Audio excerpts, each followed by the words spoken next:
Daniel Cross had traveled farther than any human should. The coordinates burned into his neural implant, led him deep into the uncharted sectors of the Amazon. Nebula, a region of space that humanity's star maps labeled simply as void. Territory. But Daniel didn't care about warnings or protocols anymore. His daughter Emily lay dying in a cryopod aboard his ship, her 10-year-old body ravaged by the crimson plague that had already claimed billions across the Terran colonies. Every doctor, every xenobiologist, every miracle worker with a license had given him the same answer. Impossible. The plague rewrote DNA at the molecular level, turning victims into crystalline statues before their hearts stopped beating. Emily had weeks, maybe days. Then came the whisper. An underground data broker on Titan Station had sold him a fragment of information. A myth, really. Deep in the Amazon Nebula existed a being called the Serpent Queen, whose mastery over biological manipulation was unparalleled in the known universe. The cost, the broker warned, was always terrible. Daniel didn't hesitate. He sold everything, stole a long-range scout ship, and ran. The jungle planet materialized before him like something from Earth's ancient past. If Earth's jungles had glowed with bioluminescent flora and floating islands that defied gravity. His ship's sensors screamed warnings about the atmospheric toxins, the gravitational anomalies, the radiation. Daniel landed anyway. The temple rose from the canopy like a serpent's spine, obsidian scales reflecting the triple moons overhead. Daniel carried Emily's cryopod on an anti-grav stretcher, his exosuit laboring with each step through the thick vegetation. Vines moved aside as he approached, as if the jungle itself acknowledged his presence. Inside the temple, the air shimmered with heat and something else. Raw power that made his teeth ache and his vision blur. Holographic serpents coiled through the corridors, their eyes tracking his movement.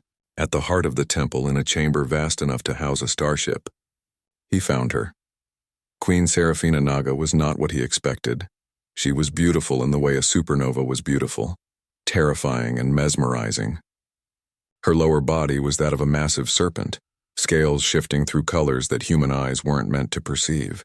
Her upper body was humanoid, covered in intricate patterns that glowed with soft emerald light, but it was her eyes that held him, ancient, golden, containing the weight of civilizations that had risen and fallen before humanity first looked at the stars. Daniel Cross. Her voice resonated through the chamber, not heard, but felt in his bones. You dare much, little human, he stepped forward, jaw set. I dare everything for my daughter. Serafina descended from her throne, moving with fluid grace that defied her massive form. She circled the cryopod, peering at Emily's frozen face. The crimson plague. Your kind created this, did you know?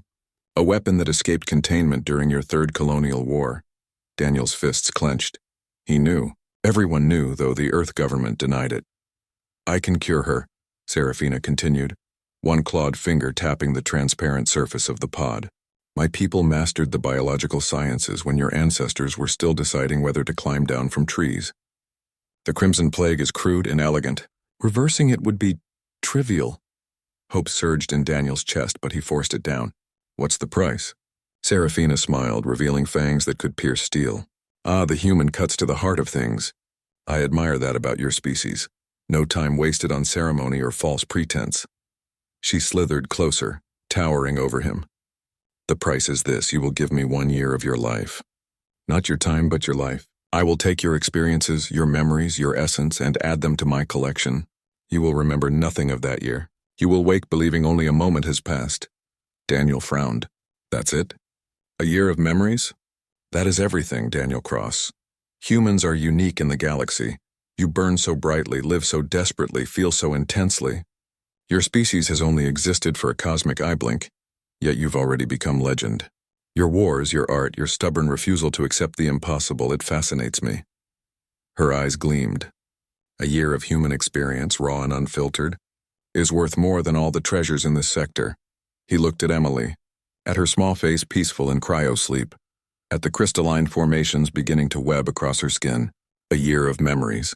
What would he lose? Birthdays, holidays, his first steps after losing Sarah? And she'll be cured completely? Completely. She will wake healthy, untouched by the plague. No side effects, no complications. You have my word, and I have never broken it in 10,000 of your years. Daniel didn't hesitate. Do it. Seraphina's procedure was painless. She placed her hands on Emily's pod, and light, pure, verdant light poured from her palms. The crystalline formations melted away like ice under a sun. Emily's vitals, frozen in the red zone, began climbing to green. Color returned to her cheeks. When it was done, Seraphina turned to Daniel. She will wake in 3 hours. Are you ready? He nodded, kneeling beside his daughter's pod. Take care of her if something goes wrong. Nothing will go wrong. Seraphina placed a hand on his forehead. Know this, Daniel Cross, what I take, I treasure. Your sacrifice will be honored. The world went white. Daniel opened his eyes. He was in his ship. Emily was sitting across from him, healthy and laughing, 14 years old now. 14, Dad? You okay? You spaced out for a second. He looked down at his hands. They were older, weathered. His ship's log showed 4 years had passed, not 1. 4 years of Emily growing, healing, living. A message played on his console, Seraphina's voice. Forgive the deception, Daniel Cross. I took 1 year, as promised. But I gave you 3 more with your daughter. Consider it payment for teaching me what humanity truly means. That some would sacrifice everything, even themselves, for love. Your species is terrifying, Daniel Cross. And I mean that as the highest compliment. Daniel looked at Emily, alive and vibrant, telling him about her day at the academy. He couldn't remember the past 4 years, but somehow he knew they'd been worth it. Dad, you're crying. He smiled through tears he couldn't explain. Just grateful, kiddo. Just grateful. Outside the viewport, among distant stars, the Amazon Nebula glowed green, a serpent's blessing across the cosmos.